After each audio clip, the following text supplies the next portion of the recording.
JNU जैसे peaceful university, यहाँ पर पोस्टर फाड़ना, जाति को नाम से गाली देना शुरू हो गया था। आप जब मंडल कमीशन का आंदोलन चल रहा था तो हमारे दोस्तों ने सड़क पर जाकर जूता पॉलिश करना शुरू कर दिया विरोध में कि अब तो हम बेरोजगार होते हैं, हम तो जूता पॉलिश करने के अलावा कोई काम ही नहीं रहेगा, झाड़ू लगाना शुरू कर दिए। वो क्या जातिवाद नहीं थी क्या? रामविलास पासवान जी हम लोग 10-12 लड़के के साथ गए, मुरली मनोहर जी इस तरह बोलते हैं जो दबंगता होती है। क्या पासवान जी आप समझते हैं कि दबाव डालने की राजनीति से आप हो जाइएगा? ये सब कुछ होने वाला नहीं है। ये मुरली मनोहर जोशी का कहने था। हम उस समय लगा हमको रामविलास पासवान जो कि अच्छी छवि बनाए हुए हैं, उनकी स्थिति क्या है अपने मंत्री मतलब सहपाठियों के बीच में। संभावना बनती है SC ST OBC को साथ आने की, वहाँ पर अलग अलग टुकड़ों में बांटने की कोशिश करते हैं। जेएनयू जैसे पीसफुल यूनिवर्सिटी, जिसको पायनियर यूनिवर्सिटी कहते हैं, यहाँ पर पोस्टर फाड़ना और पैम्पलेट फाड़ना, एक दूसरे को गाली मतलब जाति को नाम से गाली देना, यह शुरू हो गया था। मैं उस समय पहला अटैम्प्ट मेरा हो गया था, ग्रुप ए सर्विस मेरा हो गया था, सेकेंड अटैम्प्ट की हम तैयारी कर रहे थे, मेंस था। और संजोग से परियार में रहते थे, परियार में छात्र, बहुत सारे छात्र हमारे रूम के सामने, रूम नंबर 45 के सामने एकत्रित हो जाते थे और अंत कुछ जोर जोर से चिल्लाते थे। और उसमें खास करके यूपी और बिहार के लोग की संख्या ज़्यादा होती थी। मैं 2-3 दिन देखा, हम बोले कि चलो हो जाएगा, ख़त्म हो जाएगा। लेकिन चौथा दिन चूँकि मैं वहाँ पर उस आंदोलन में, मेरा एक मित्र था आशुतोष गुप्ता नाम था उसका, बाद में मंडल कमीशन के बाद आशुतोष गुप्ता हटा लिया, आशुतोष ही लिखता है और वो एक चैनल का काफ़ी तो बेसिकली उसके बाद तो जब देखा कि गुप्ता वहाँ यूपी का गुप्ता इस मंडल का आयोग से लाभान्वित नहीं है, तो वो झंडा थाम लिया एंटी मंडल कमीशन रिपोर्ट वाला जो छात्र यूनियन था, AMCF उसको बोलते हैं। तो उस और हम लोग प्रो मंडल कमीशन में, तो बहुत सारी बात हम लोग लॉजिकली कहते थे और वो लोग जो यहाँ के लोग थे तो उसको आगे करके वो आशुतोष को कुछ लोग जो बहुत ये थे, दबंग लोग थे जाति के नाम पर, वो लोग तहलका मचाना शुरू कर दिया। और यह हम जो बतलाया कि छात्र शिक्षक भी यहाँ पर बढ़ गए। लेफ्ट के बहुत सारे शिक्षक थे जो कार्ड होल्डर थे, उन्होंने रिजाइन किया, जिनका आधा प्रॉपर्टी रशिया से आता था, मतलब हुआ था, और बहुत सारे उनकी छवि जो बनी थी एक प्रोग्रेसिव टीचर के रूप में, वह मंडल कमीशन आते ही अपनी सही छवि उन्होंने दिखला दिया। उसके बाद मंडल कमीशन आया, उसके बाद हम लोग बहुत सारे लड़ते रहे, बहुत सारी करते रहे, छात्रों में एक चेतना जगी। और यह संजोग की बात है छात्रों के लिए, जेएनयू के छात्रों के लिए, कि जब मंडल कमीशन की घोषणा हुई थी, BP सिंह उस समय के तत्कालीन प्रधानमंत्री थे और उन्होंने घोषणा किया था, तो हमने स्वागत किया था। और जब 1995 में इसकी थोड़ा लागू हुआ था, तो यहाँ पर आंदोलन चला हुआ था, काफ़ी किया गया था। और उससे पहले जब ये पार्लियामेंट में उस समय रामविलास पासवान वगैरह हुआ करते थे, मानव संसाधन मंत्री हुआ करते थे मुरली मनोहर जोशी जी, तो हम लोग छात्रों ने ये क्या बोलते हैं रामविलास पासवान जी को कहे कि सर इसको इम्प्लीमेंट करवाइए, क्योंकि करने से क्या फ़ायदा, 2090 में हो गया, मतलब 1990 में हुआ, 95 आ गया, कुछ नहीं हुआ। फिर मुरली मनोहर जी जब अपने मंत्रालय में बैठे थे तो रामविलास पासवान जी हम लोग 10-12 लड़के के साथ गए, और मुरली मनोहर जी इस तरह बोलते हैं, पासवान जी ये लोग कौन हैं? तो बोले कि सर जेएनयू के छात्र हैं और मंडल कमीशन के लिए लोग आप लोग से आग्रह करने हैं। क्या पासवान, इनका वर्षन देखिए, एकदम जातीय, मतलब ये अपने जो दबंगता होती है। क्या पासवान जी आप समझते हैं कि दबाव डालने की राजनीति से आप हो जाइएगा? ये सब कुछ होने वाला नहीं है। ये मुरली मनोहर जोशी का कहने था।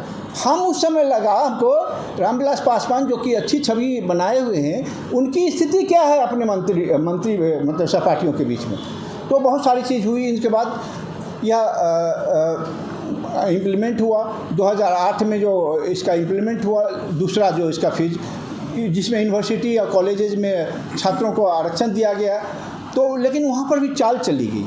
यहाँ पर सरकार ने यह क्या मतलब इसमें भी उसमें क्रीमी लेयर ला दिया, और क्रीमी लेयर ला करके जो मेधावी छात्र हैं उनको रास्ता ही ब्लॉक कर दिया। साथ साथ में इस क्रीमी लेयर के लाने के साथ साथ उन्होंने किया जनरल जो लोगों के लिए आरक्षण है उनको बढ़ा दिया। उस समय ये जो ये आयु सीमा थी, मतलब रिटायरमेंट की आयु सीमा, वो 2 साल बढ़ा दिया गया था, 60 से 62 कर दिया गया था। और उसके बाद साथ साथ में बहुत सारे प्रोन्नति, जैसे अनुसूचित जाति जनजाति की प्रोन्नति आरक्षण में जो मतलब जो प्रोन्नति में मतलब ये SC ST का रिजर्वेशन उसको समाप्त कर दिया था।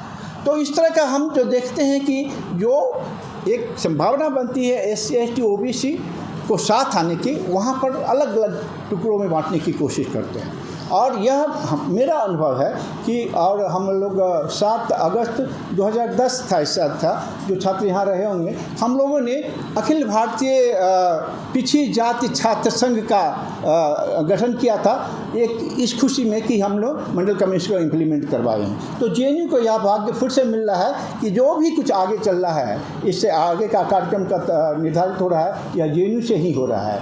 और JNU में हम फक्र से कहते हैं कि what JNU thinks today, the nation thinks tomorrow, and you have proved it by virtue of our word. We have proved that whatever we have thought earlier, and now nation is thinking in terms of that.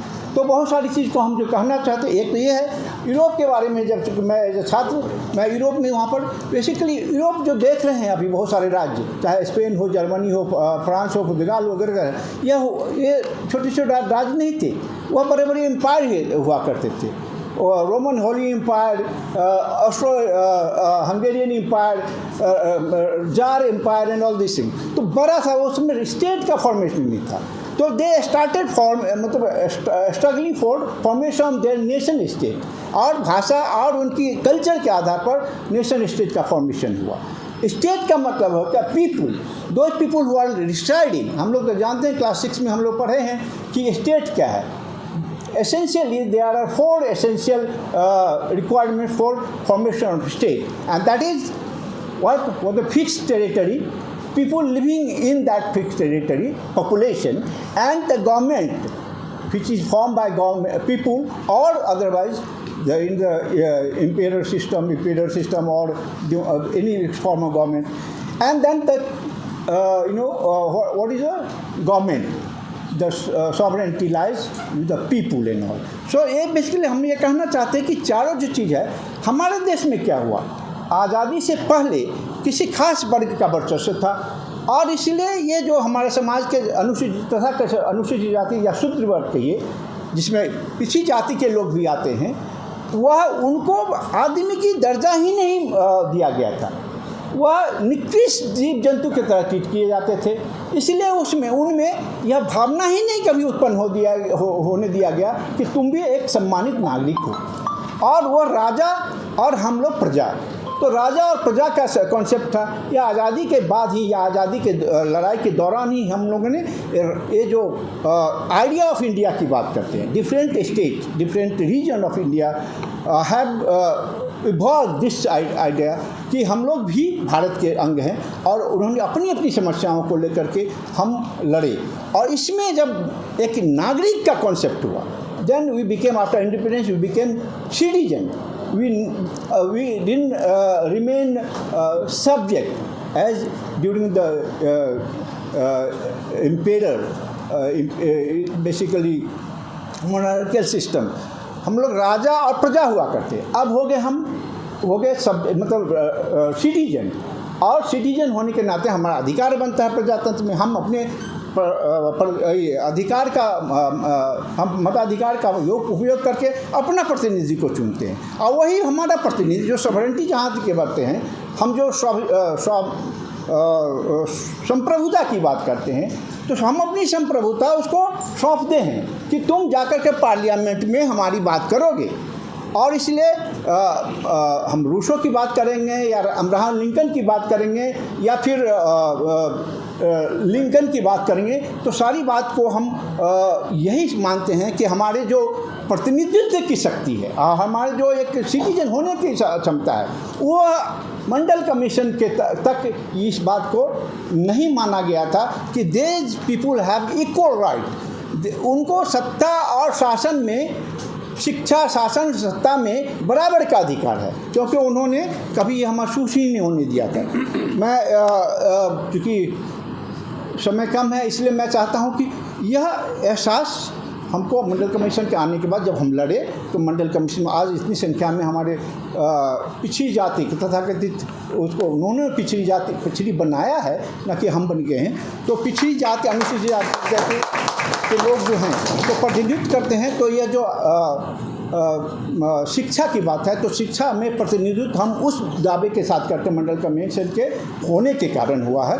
और आने वाले समय में चूँकि हम जो प्रतिशत कर रहे हैं भारतीय पॉपुलेशन में हमारा लगभग जो 86 लगभग प्रतिशत है, तो वह जो हमारा नारा रहा है कि जो जितना अधिकार हम जितनी जनसंख्या हमारी है उतना हमारा शासन में अधिकार भी होना चाहिए, इसकी बात हम करेंगे जो कि कोई रोक नहीं सकता है। और अंतिम में मैं एक नागरिक के रूप में संक्षिप्त में यह करना चाहता हूँ कि मैं भी इसी समाज से आया हूँ और समाज के जो निचले तबके के लोग होते हैं they have learned, they have evolved and they have collected lot of information as well as experience, और उस एक्सपीरियंस के आधार पर ही यह समाज को देखता है। इसलिए वो जो कहते हैं कि यह राइट है और ये रॉन्ग है, मंडल कमीशन के दौरान जाति के लेकर के बता कि तो जाति में बढ़ जाएगा समाज, मतलब इससे पहले क्या जाति नहीं था क्या, जाति विहीन समाज में रह रहे थे क्या? आप जब मंडल कमीशन का आंदोलन चल रहा था तो हमारे दोस्तों ने सड़क पर जाकर जूता पॉलिश करना शुरू कर दिया विरोध में कि अब तो हम बेरोजगार होते हैं, हम तो जूता पॉलिश करने के अलावा कोई काम ही नहीं रहेगा, झाड़ू लगाना शुरू कर दिए। वो क्या जातिवाद नहीं थी क्या? तो सवाल है कि आप हमारे मतलब मान सम्मान को रौंद कर चाहते हैं कि हम अब समाज में वर्चस्व बना कर रखें। इसलिए जो सर्कुलेशन ऑफ एलिट की बात करते हैं, now we are trying to become elite and we want our share in political decision making process and nobody can stop it. That is end of my presentation. Thank you. National Dastak की आपसे गुजारिश है कि अगर इसको बचाना चाहते हैं तो नेशनल दस्तक को सब्सक्राइब करने के लिए रेड कलर के सब्सक्राइब बटन को दबाएं, फिर बेल आइकन की घंटी दबाएं। नेशनल दस्तक को बचाने के लिए बहुत जरूरी है कि हर खबर को शेयर करें, लाइक करें, कमेंट जरूर करें।